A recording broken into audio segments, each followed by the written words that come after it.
अरे यहाँ काम छोड़ के मैं कहाँ जाऊंगी? क्या उल्टा सीधा क्वेश्चन कर रहे हैं? अब दिमाग चुट रहा है। आज यहाँ पे क्या काम है आप लोग? जो काम है देख लीजिए, खड़ा होकर देख लीजिए। मैं क्वेश्चन नहीं करना, मैं आपको कोई उल्टा सीधा काम करने लगे। कौन का दलाली कर रहा है यहाँ? कौन का दलाली कर रहा है? हटाइए यहाँ कैमरा, हटाइए कैमरा, हटाइए। क्या करेंगे? कोई न कोई माहौल खड़ा कर देता है। सवाल ये है कि भारत देश में बाबर ने किसी समय आकर के आक्रमण किया, उसने जो जो किया वो सब हमको पीड़ा पहुंचाने वाला काम है। अब आज की तारीख में अगर कोई व्यक्ति उसी के साथ अपने आप को खड़ा रखता है कि हम बाबर के लोग हैं, तो बाबर के लोग हैं तो बाबर जैसा ही ट्रीटमेंट उनके साथ करना चाहिए, है कि नहीं? तो बाबर के साथ जो खड़ा होगा हम उसको बाबर ही समझेंगे, और आज की तिथि में बाबर के साथ जो व्यवहार होना चाहिए वही किया जाएगा।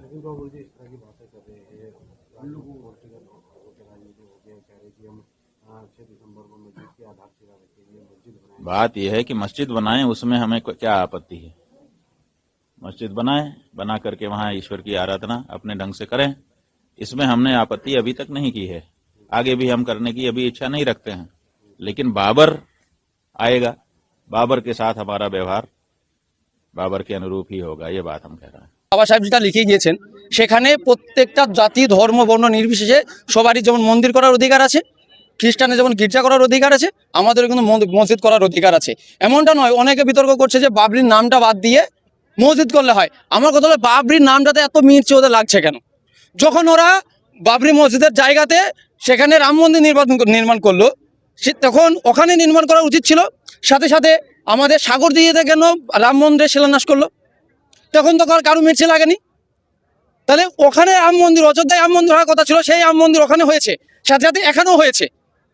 তাহলে আমি তাদেরকে বলতে চাই, যারা বলছে বারংবার যে বাবরির নামটা কেটে দিয়ে এমনি মসজিদ করা হোক, তাহলে ওখানে রাম মন্দির সীমাবদ্ধ হওয়ার কথা ছিল, মুর্শিদাবাদের টেনে নেওয়ার কোনো দরকার ছিল না। তাহলে ওরা যখন রাম মন্দির করতে পারবে, আমি কিন্তু আমার নিজের বাপদাদার জায়গায় মসজিদ করতে পারবো না? আমি নিজের টাকা দিয়ে, নিজের অর্থ ব্যয় করে, নিজের বাপ প্রতি সম্পত্তির উপরে মসজিদ করবো, সেটা কার বাপের দম আছে যে আমার মসজিদ আটকায়? যে সংবিধান আমাকে রাইট দিয়েছে, সংবিধান যদি আমাদেরকে রাইট দিয়ে থাকে, কারো বাবার ক্ষমতা নেই আমাদের মসজিদ বন্ধ করে দেখা।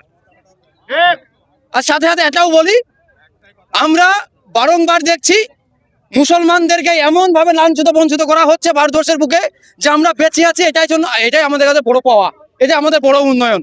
এমন করে বলা হচ্ছে, যেমন ওয়াকআপ নিয়ে হয়েছে, আপনারা দেখেছেন। ওয়াকআপ নিয়ে রাজ্য সরকার বারংবার বলেছিল যে আন্দোলন করতে হবে না, হুড়োহুড়ি করতে হবে না, আমরা আছি, আমরা ওয়াকআপ আইন মানি না। সেই জায়গাতে গত 27 তারিখে 27 নভেম্বর আমরা কি দেখলাম? নোটিফিকেশন জারি করে দিলেন, ডিএমদেরকে নোটিফিকেশন পাঠিয়ে দিলেন যে যত তাড়াতাড়ি সম্ভব উম্মিদ পোর্টালে ওয়াকআপ প্রপার্টি আপলোড করতে হবে। সেখানে 46টা ডকুমেন্টের কথা বলা হয়েছে। 46টা ডকুমেন্ট মাত্র 5 দিনের মাথাতে কে দিতে পারবে একটু বলুন তো? সেখানে তামিলনাড়ুতে গিয়ে দেখলাম, কেরালা সরকার দেখলাম বিধানসভাতে কিন্তু ওয়াকআপ বিলের বিরুদ্ধে আইন পাস করেছে। এ সরকার সেটাও করেনি, বারংবার টুপিয়ে পড়িয়েছে। সাথে সাথে দেখছে যে এখানে যদি বাবরি মসজিদ হয়ে যায়, হুমায়ুন কবিরের ব্যক্তিগত একটা ফেস তৈরি হয়ে যাবে, মানুষ ব্যক্তিগতভাবে হুমায়ুন কবিরকে পছন্দ করবে, উনাকে পছন্দ করবে না। সেই জন্য হুমায়ুন কবিরকে কিভাবে পদদুষ্ট করা যায়, কিভাবে অসম্মান করা যায়, কালকে আপনারা দেখেছেন মঞ্চের নিমন্ত্রণ দিয়ে ডেকে অপমান করা হয়েছে। ওটা আমি ব্যক্তিগত মনে করি যে হুমায়ুন কবিরকে ব্যক্তিগত অপমান করেনি, এই কমকে অপমান করেছে। আর এই কম 2026-এ তার যোগ্য জবাব দিয়ে দেবে, হুমায়ুন কবিরের সঙ্গে গিয়ে তার যোগ্য জবাব দেবে। যারা মুসলিম সম্প্রদায়ের মানুষ, তারা প্রতিনিয়ত বারবার লাঞ্ছনার শিকার হচ্ছে, অপমানিত শিকার হচ্ছে। সেক্ষেত্রে সাধারণ মানুষের একগুচ্ছ অভিযোগ হচ্ছে, মমতা বন্দ্যোপাধ্যায় মুসলিমদের উপরে টোটালি তার খেয়াল নেই, তিনি শুধু ভোট নিচ্ছে। কিন্তু হুমায়ুন কবির তিনি মুসলিম দরদি হচ্ছেন এবং মুসলিমদের জন্য ভেবে একটা বাবরি মসজিদ, তাকে সাসপেন্ড করলে কেন? দেখুন, বাবুল সুপ্রিয় যখন আসানসোলে দাঙ্গা করেছিল, একজন ইমামের ছেলেকে হত্যা করেছিল বাবুল সুপ্রিয়, তিনি যখন টিএমসি আসে তাকে মন্ত্রিত্ব দিয়েছিলেন। তিনি কিন্তু ওনার কাছে সাম্প্রদায়িক নন, মমতা ব্যানার্জির কাছে। কিন্তু হুমায়ুন কবির কিন্তু কোনো হিন্দু ছেলেকে হত্যা করতে জানি, কোনো দাঙ্গাও বন্ধ হয়নি।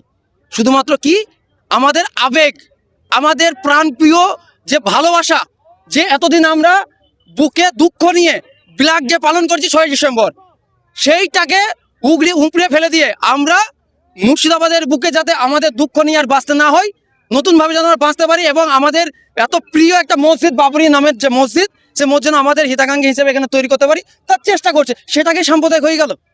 বাবুল সুপ্রিয় যে দাঙ্গা লাগাচ্ছে সে আপনার মন্ত্রিত্ব পেয়ে যাচ্ছে, সে সাসপেন্ড হলো না, সাম্প্রদায়িক নয়। আর এখানে মাত্র মসজিদ বানাতে গিয়ে সাম্প্রদায়িক। যদি এটাই হয় মমতা ব্যানার্জি তাতে বড় সাম্প্রদায়িক। মমতা ব্যানার্জি মালদাতে সবাই দাঁড়িয়ে কি বললো, যে বিজেপিকে বললো যে তোমরা বেশি হিন্দুত্ব জানো না, আমি তোমাদের থেকে বেশি হিন্দুত্ব জানি। মোটামুটি পরপর 25টা মন্দিরের নাম বলেছে যে মমতা ব্যানার্জি নিজে ট্যাক্সের টাকায়, তো আপনার আমার ট্যাক্সের টাকায় বানিয়েছে। তাহলে উনি তো সব থেকে বেশি সম্প্রদায়িক হওয়ার উচিত। তাহলে ওনাকে প্রথম রিজাইন দেওয়া উচিত হুমায়ুন কবিরকে সাসপেন্ড করার আগে, কিন্তু তা করলেন না। কারণ উনি কি সর্বোপরি সবারই নেত্রী, তাই উনি যেটা বলবেন সেটাই হবে। আর এই কমকে আমি ওটাই বলতে চাই যে আজ উনি নেত্রী বলে ওটা যেটাই করছে সেটাই ওনার কাছে সত্য বা সেটাই সঠিক। আজ আপনার নেতা হুমায়ুন কবির যদি সর্বোপরি নেতৃত্ব জায়গা পায়, তাহলে হুমায়ুন কবির যেটা করে সেটা সঠিক হবে। আমি এই কমকে বলবো, এই লুঙ্গি বাহিনীদেরকে, এই লুঙ্গি বাহিনীরাই কিন্তু এই ভোট রিগিং করে মমতা ব্যানার্জি হয়ে। কোনো হিন্দুরা কিন্তু ভোট রিগিং করে মমতা ব্যানার্জিকে জেতায় না, এই লুঙ্গি বাহিনীরা জেতায়। আজ এই লুঙ্গি বাহিনীকে পদভৃষ্ট করা হচ্ছে, এই লুঙ্গি বাহিনীর লিডার তৈরি হতে দেওয়া হচ্ছে না, যাতে করে এই বাবরি মসজিদ যাতে না হয়, বাবরি মসজিদের মতো আরও যেন উন্নয়নমূলক যে কাজগুলো যারা এই নেতৃত্ব না করতে পারে, তার সেই জন্য এদের গলা টিপে এদেরকে অসম্মান করানো এবং এদের মানুষের কাছে অসম্মান করার জন্য এদেরকে দল থেকে বহিষ্কার।